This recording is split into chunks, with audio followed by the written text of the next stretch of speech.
大家好，我是小颖。今天买了一斤五花肉，我们来做一个好吃又简单的做法。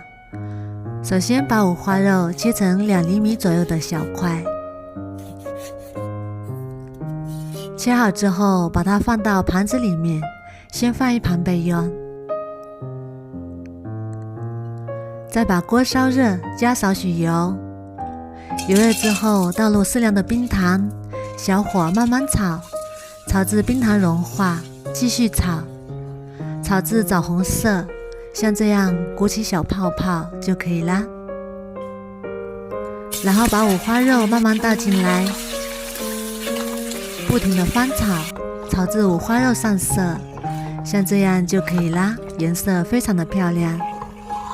然后把五花肉和糖色一起倒入砂锅里，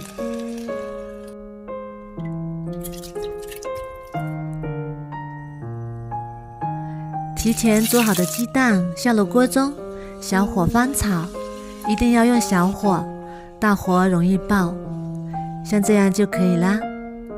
然后把它倒入砂锅里，再加入提前泡好的腐竹，再加1勺生抽，1勺料酒，半勺老抽提色，再加1瓶500毫升的啤酒，1大勺黄豆浆，再加入葱姜和干辣椒，再加一个卤料包，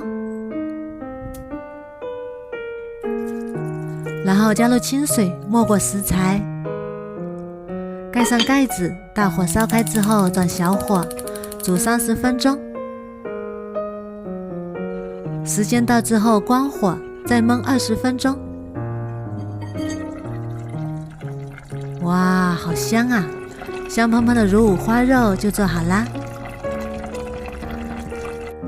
这样做的五花肉非常的软烂入味，而且肉质紧实，入口即化，肥而不腻，瘦而不柴，真的是太香了。里面的鸡蛋也是非常的入味，好吃。如果在汤汁里泡上2到3个小时，口感会更好。再配上一碗米饭，真的是太香了。腐竹也是吸煮了肉的汤汁，非常的下饭，好吃。再淋上一点汤汁就完美了。如果你喜欢也试试吧。